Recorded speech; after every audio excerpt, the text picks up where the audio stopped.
ప్రజల సమస్యలు తెలిసినవాడు, ప్రశ్నించే గొంతుక జర్నలిస్ట్ తీన్మార్ మల్లన్న వరంగల్, ఖమ్మం, నల్గొండ జిల్లాల పట్టభద్రుల ఎమ్మెల్సీగా గెలిపిద్దామని మాజీ మేయర్, వరంగల్ పట్టణ ఆర్యవైశ్య సంఘం అధ్యక్షులు గుండా ప్రకాష్ రావు అన్నారు. గురువారం వరంగల్ నగరంలోని వినాయక గ్రాండ్ హోటల్లో మీడియా సమావేశాన్ని నిర్వహించారు. ఈ సందర్భంగా ప్రకాష్ రావు మాట్లాడుతూ, గత ఎమ్మెల్సీ ఎన్నికల్లో కొద్ది తేడాతో ఓటమి చెందిన తీన్మార్ మల్లన్న ప్రస్తుతం కాంగ్రెస్ పార్టీ వామపక్షాల తరపున పోటీలో ఉన్నారని, ఆయనను పట్టభద్రులంతా భారీ మెజార్టీతో గెలిపించాలని విజ్ఞప్తి చేశారు. వరంగల్ తూర్పు నియోజకవర్గం ఎమ్మెల్యే మంత్రి కొండా సురేఖ, మాజీ ఎమ్మెల్సీ కొండ మురళీధర్ రావు ఆదేశానుసారం తాము మీడియా సమావేశం నిర్వహించినట్లు చెప్పారు. గత ప్రభుత్వం ఉద్యోగస్తులకు సరిగా జీతాలు ఇవ్వలేని పరిస్థితి ఉండగా, రేవంత్ రెడ్డి ముఖ్యమంత్రి అయిన తర్వాత ప్రతి నెల 5వ తారీఖులోపు ఉద్యోగులకు జీతాలు అందిస్తున్నట్లు ప్రకాష్ రావు వివరించారు.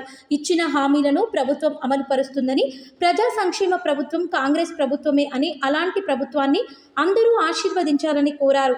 అదేవిధంగా తీన్మార్ మల్లన్నకు పట్టణ ఆర్యవైశ్య సంఘంతో పాటు అవోపా సంపూర్ణ మద్దతు ఇస్తున్నట్లు పేర్కొన్నారు.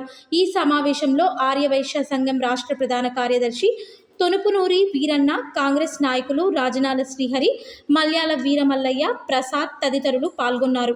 కాబట్టి శాసన మండలిలో ఉండాల్సిన వ్యక్తి, అందుకనే ఆయనను కాంగ్రెస్ పార్టీ టికెట్ ఇచ్చి ఎన్నికల్లో నిలబెట్టిన విషయం మనం అర్థం చేసుకోవాలి. తప్పకుండా తీన్మార్ మల్లన్నను గెలిపించాలి.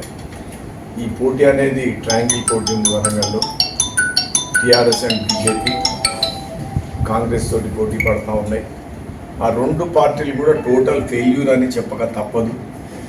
ఎందుకంటే సపోజ్ బీఆర్ఎస్ తీసుకున్నాం, బీఆర్ఎస్ ఏ రోజు కూడా అందరూ పట్టభద్రులే మెజార్టీ.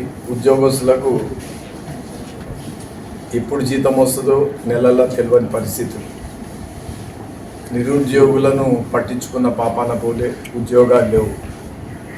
అదే కాంగ్రెస్ పార్టీ ఉద్యోగాల విషయానికి వచ్చేది ఉంటే, రేవంత్ రెడ్డి గారు ముఖ్యమంత్రి అయిన తర్వాత వితిన్ 3 months 38,000 మందికి ఉద్యోగాలు ఇవ్వడం జరిగింది.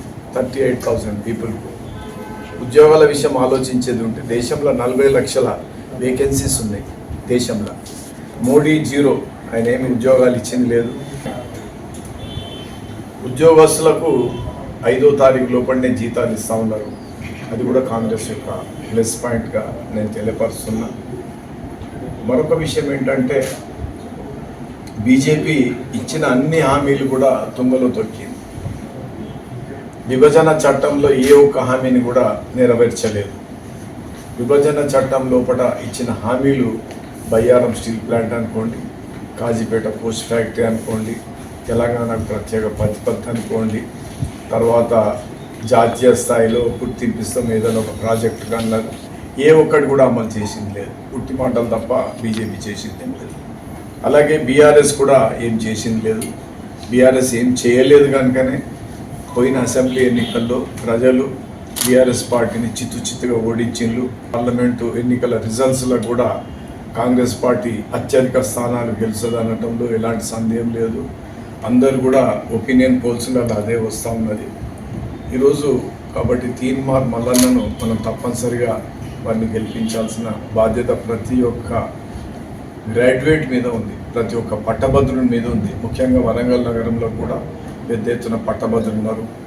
ఇక్కడి స్థానిక మంత్రి కొండా సురేఖ, కొండా మురళి దంపతులు కూడా వారి విజయాని కోసం తీవ్రంగా ప్రయత్నం చేస్తాము. వారి ఆదేశంతో మేము వారికి పూర్తి సహాయ సహకారాలు అందిస్తూ ఉన్నామన్న విషయం కూడా మీకు ఇక్కడ తెలియపరుస్తున్నా. కాబట్టి మరొకసారి మేము విజ్ఞప్తి చేసేది ఏంటంటే, ప్రజల గొంతుకైనటువంటి, ప్రశ్నించే గొంతుకైనటువంటి తీన్మార్ మల్లన్న పట్టభద్రులు అత్యధిక ఓట్లతోటి, మంచి మెజార్టీతోటి గెలిపించాల్సిందిగా ప్రార్థిస్తున్నాం.